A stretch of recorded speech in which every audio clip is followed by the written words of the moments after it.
हम उनको फॉलो कर रहे हैं और वो बेहतरीन तरीके से केस को आगे लेके चल रहे हैं।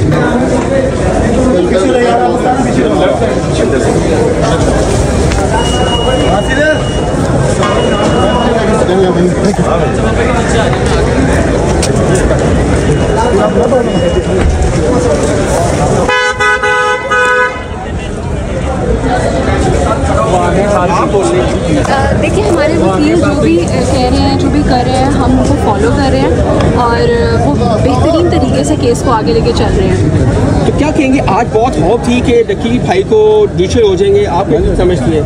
थोड़ा पीछे।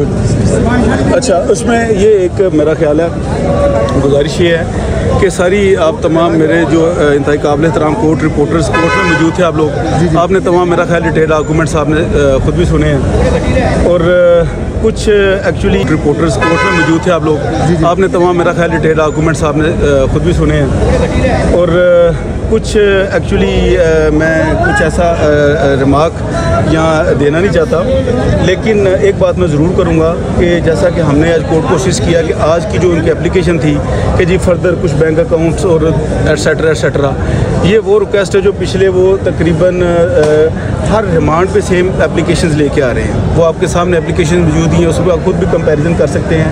आज उसमें कोई ऐसी नई चीज़ नहीं थी, नॉट अ सिंगल थिंग कि उन्होंने कोई फर्दर एविडेंस उन्होंने मांगी हो, कोई फर्दर चीज़ उन्होंने अनर्थ करनी हो, कोई फर्दर चीज़ उन्होंने इन्वेस्टिगेट करनी हो। तो वो ऑनरेबल जो हमारे मजिस्ट्रेट साहब हैं उनको हमने ये हक़ाइक़ से भी असिस्ट किया है और जो रेलेवेंट लॉज हैं हाई कोर्ट और रेलेवेंट लॉज है उसको भी प्रॉपर्ली असिस्ट किया उनको। लेकिन जो जज साहब का डिसीजन है उस पर मैं जैसे पहले भी अर्ज़ कर चुका हूँ कि हम कमेंट करना नहीं चाहते, लेकिन मुख्तसर सी बात ये है कि आज जो आईओ साहब ने अपनी एप्लीकेशन लिख के दी थी उसमें कुछ भी नया नहीं था, जो कि पहली एप्लीकेशन वो लेके आते रहे हैं। तो जैसा मोहतरम ने उसको जो बेहतर फ़ैसला समझा है उसको हम ऑनर करते हैं और इंशाअल्लाह ये अगर फिज़िकल रिमांड अगर ये लेंथी हो रहा है तो ये चीज़ इन द नेक्स्ट फेज़ जो कि बेल का फेज़ होगा ये उतना साथ को उतना ही बेनिफिट देगी कि इन्वेस्टिगेशन में क्या कोई ऐसी चीज़ ला सके हैं कि इसने क्या इन्वेस्टिगेशन में कैसी बात आई कि साथ ने किसी स्पेसिफिक आदमी को, किसी शख्स को, किसी फ़र्द को धोखा दिया, किसी से के साथ डिसीव किया, कोई एम्बेजलमेंट की, कोई मिसअप्रोप्रिएशन की। ये सारी चीज़ें इन्वेस्टिगेशन का जितना को लंबा मौका मिल रहा है ये उतना ही साथ के लिए जो नेक्स्ट फेज़ होगा ट्रायल का या बेल का ये इंशाल्लाह उसके लिए बेनिफिशियल होगा। अच्छा सर, मोबाइल, लैपटॉप हर चीज़ इनके पास मौजूद है, अभी ये क्या निकालना क्या चाहते हैं? पिछली एप्लीकेशन से एक लफ्ज़ भी एक नई चीज़ नहीं थी वहाँ। आज मामला का जिक्र हुआ है, वो क्या है ज़रा बताएंगे? नहीं, वो उन्होंने यही डिस्कस किया जो कि ऑलरेडी इनके कुछ हाई ऑफिशियल सोशल मीडिया पे आपके इल्म में वो बात कर रहे हैं कि जी शायद एंटी मनी लॉन्ड्रिंग की कोई इंक्वायरी इन्होंने आगाज़ किया है। वही उन्होंने इतनी सर उस्मान भाई ये बताइएगा कि जो एंटी मनी लॉन्ड्रिंग की बात आप कर रहे हैं कि इस हवाले से कोई इंक्वायरी नोटिस आया है साथ को या फैमिली को कि हम ये इंक्वायरी शुरू कर दिया साथ के? मैं करता हूँ जी, पहले जो बात फर्दर इंक्वायरी है उसका इसकी रिमांड के साथ कभी भी कोई तल्लक वास्ता नहीं हो सकता।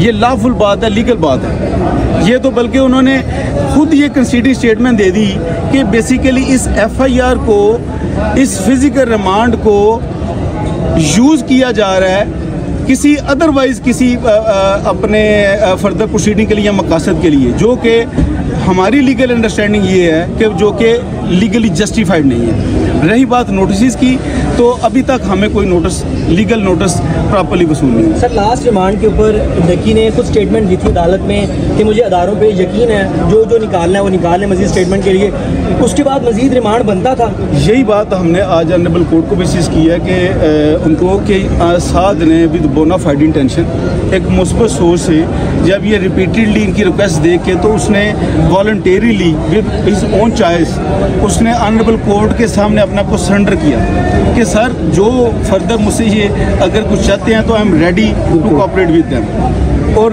यही तो हमने ऑनरेबल कोर्ट को इसी पॉइंट पे एम्फसाइज़ किया कि इसके बाद ये फर्दर अगर रिमांड सीख कर रहे हैं तो उसका मकसद इस एफआईआर की इन्वेस्टिगेशन नहीं हो सकती। उस्मान साहब ये बताएं कि आप अरसा दराज से ऐसे केसेस कवर करते डील करते आ रहे हैं, आपको आपने क्या देखा इतने अरसे में कि क्या इस तरह के केसेस में इतना लंबा रिमांड किसी एक्यूज का होता है? देखिए, मैं इसमें थोड़ा सा अर्ज करूँगा कि ये अनडोटली एक्सेप्शनल है, नंबर 1। नंबर 2 ये है कि शायद मेरी स्पेकुलेशन में वर्ड यूज़ करूँगा कि जितना इस केस को एक हाईलाइट हो चुका है इलेक्ट्रॉनिक मीडिया, सोशल मीडिया, इस चीज़ का इन्फ्लुएंस शायद जहाँ से हमें रिमांड को डिनाई होना था, शायद वहाँ पे भी इस चीज़ का इन्फ्लुएंस हो रहा है परहैप्स। सर वो इदारे तो वो एडिशनल डायरेक्टर साहब तो खुद आए रोज़ आके मीडिया पर पैगाम देते हैं। वो कल कह रहे थे कि 5 वक्त की नमाज़ पढ़ना शुरू कर दिया, वो माफ़ी भी मांग रहे हैं। इस तरह की जब बातें खुद करेंगे तो वो तो खुद पार्टी बन रहे हैं। देखिए, मैं फॉर द टाइम बीइंग किसी भी अभी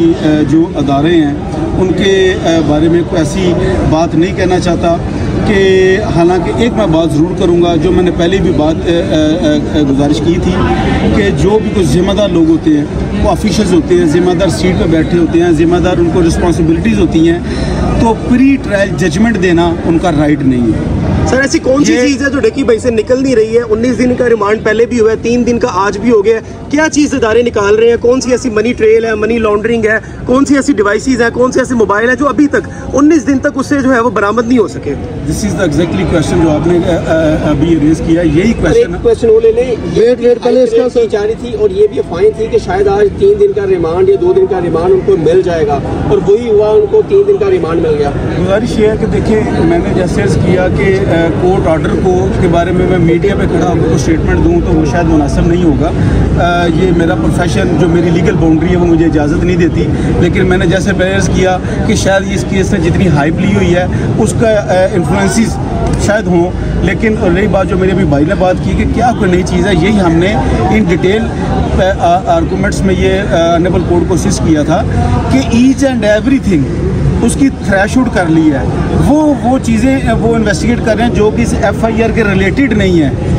कोई एक सिंगल चीज़ फर्दर रिकवरी के लिए, इन्वेस्टिगेशन के लिए रिक्वायर्ड नहीं है। सर मुझे बताइएगा, डक्की ने टोटल 3 वकील चेंज किए। पहले जैन साहब थे, उसके बाद अब्दुर्रहमान रांझा साहब थे। क्या इस वजह से डिले हुआ है कि बार बार रिमांड लिया जा रहा है? नहीं, दिस इज नॉट, ये बिल्कुल मतलब कि वकील बदलने की वजह से भी जो चीज़ें डिले हुई हैं। मैं आपकी बात, आपने क्वेश्चन किया, मुझे उसका आंसर दे लेने की। मैंने पहले भी अर्ज़ की थी, जो मुझसे पहले मेरे जो लर्नड रिस्पेक्टेड ब्रदर्स इस केस को कर रहे थे हैंडल, बड़े लीगल एक्सपर्ट लोग हैं, बड़े अच्छे लॉ ऑफिसर्स हैं, उन्होंने बेस्ट एफर्ट्स इस केस में की। ये उसके बाद क्लाइंट की चॉइस होती है कि वो किसको लेके चलने। दूसरा जैसे मैंने किया था कि मैं ऑलरेडी साथ के केसेस को लेके चल रहा था और नॉन अवेलेबिलिटी में उन दूसरों भी असिस्ट किया। तो ये बातें, आप कोर्ट रिपोर्टर हैं, आप यू नो वेरी वेल कि रिमांड के लिए कौन सी चीज़ें असरअंदाज होती हैं, कौन सी नहीं होती। Thank you. अच्छा सर, ये आखिरी क्वेश्चन ये बताइएगा कि आप कुछ कहना चाहेंगे? आप कुछ कहना चाहेंगे कुछ केस के हवाले से? आप भी इसमें, आपने भी अपनी जमानत की हुई है, आप भी FI में पेश हुई थी, क्या कहा आपसे? क्या इन्वेस्टिगेशन की उनका मैटर अंडर इन्वेस्टिगेशन है, प्लीज उनसे कुछ स्टेटमेंट लेना मुनासिब नहीं है। वो अपना अपनी स्टेटमेंट एजेंसी को देंगे। आप कुछ कहना चाहेंगी? अभी तक कुछ अच्छे ड्राइव दिए, उसके बाद आपने सुने हैं, उसमें उसके बाद तो फिर भी क्या वजह है? वजह मैंने आपको पहले भी गुजारिश कर दी है कि कल